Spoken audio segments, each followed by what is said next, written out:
प्रभु यीशु ख्रीस्त में मेरे प्यारे भाइयों और बहनों, आज है रविवार, प्रभु का दिन। और ये कितना सुंदर अवसर है जहाँ सुबह सुबह हम परमेश्वर के वचनों को सुनने के लिए एक साथ उपस्थित हुए हैं। यह पल आशीषित है और परमेश्वर हम सबको देख रहा है। हम सबके हृदय की मनोकामनाएं जरूर पूरी होंगी।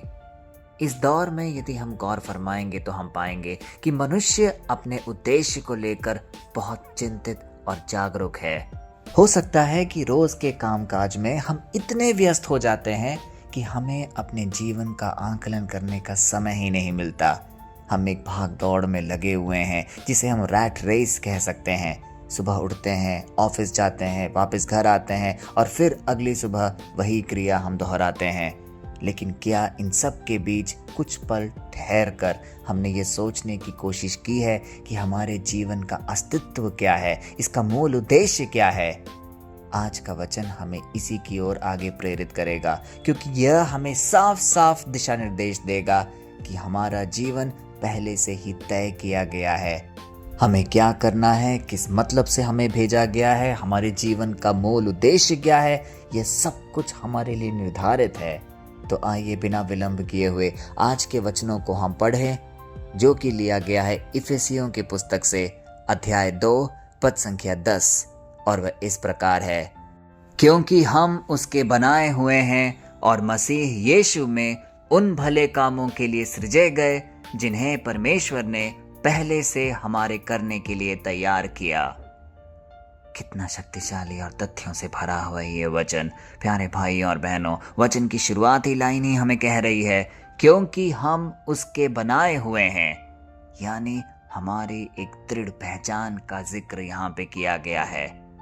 वचन का साफ साफ मतलब यह है कि परमेश्वर के द्वारा बनाई गई कोई साधारण वस्तु में से एक नहीं है हम, बल्कि हम परमेश्वर की एक जीवित कविता या उसकी कला की एक उत्कृष्ट कृति है, जिसे हम अंग्रेजी में मास्टरपीस कह सकते हैं। जिस तरह एक महान रचनाकार अपनी कविता या पेंटिंग में अपना पूरा दिल झोंक देता है क्योंकि वह एक मकसद के साथ काम करता है, ठीक उसी तरह परमेश्वर ने हमें एक खास मकसद के साथ गढ़ा है। आज जब हम आसपास में देखते हैं, कितने ही युवा दिशाहीन तरीके से अपने जीवन जी रहे हैं, जिद पकड़े हुए हैं, गंदी आदतों के अधीन हो गए हैं और कहीं ना कहीं अपने अपने रास्तों से भटक चुके हैं। अब यह सब हमें क्या दर्शाता है कि हमारे जीवन में एक मकसद की कमी है। हम इस जीवन की दौड़ में भाग तो रहे हैं, लेकिन कोई उद्देश्य या गंतव्य स्थान नहीं है। इसके फलस्वरूप हम उस वाहन की तरह हैं जिसमें वाहन चालक ही नहीं बैठा है। लंबी सड़क है और वाहन चलता ही जा रहा है। निश्चय ही आगे जाके किसी गड्ढे में या गलत दिशा में भटक कर वह नष्ट हो जाएगा। इसीलिए आज का वचन हम सबको झकझोर कर जगाने के लिए आया है, क्योंकि जब आयत आगे कहती है, जो भले काम परमेश्वर ने पहले से तैयार किए हैं उसी के लिए हमारी सृष्टि की गई है। अब इसका अर्थ तो स्पष्ट है कि आपके जीवन का एक ब्लूप्रिंट पहले ही बन चुका है। आपको अब अंधेरे में तीर चलाने की कोई जरूरत नहीं। परमेश्वर ने इतिहास के उस पन्ने पर आपके लिए पहले से ही कुछ खास भूमिका तय कर रखी है। हमें सिर्फ हर दिन एक कदम आगे बढ़ाना है और परमेश्वर के वचनों पर दृढ़ विश्वास रखना है।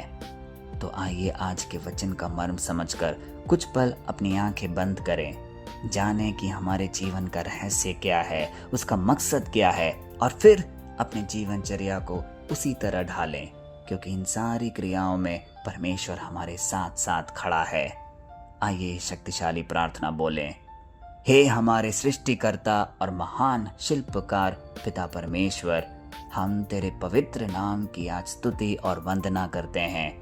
तूने हमें सिर्फ बनाया ही नहीं, बल्कि मसीह यीशु में अपनी एक सुंदर कलाकृति के रूप में गढ़ा है। हे प्रभु, कई बार हम जिंदगी की भाग दौड़ और असफलताओं के बीच ये भूल जाते हैं कि हमारा इस दुनिया में होने का भी एक मकसद है। हमारे दिल से हीनता और अनिश्चितता के डर को आज दूर कर दे। आज के वचन के अनुसार हमारे कदमों को उन भले कामों की ओर अभिमुख कर जिन्हें तूने हमारे लिए जन्म से पहले ही निर्धारित और तैयार रखा है। हमें इतनी बुद्धि और समर्पण दे कि हम अपनी मर्जी के जीने के बजाय तेरे उस दिव्य नक्शे पर लगातार चलते रहे, क्योंकि हम जानते हैं कि तू हमारे हाथ थामे हमारे साथ साथ चल रहा है।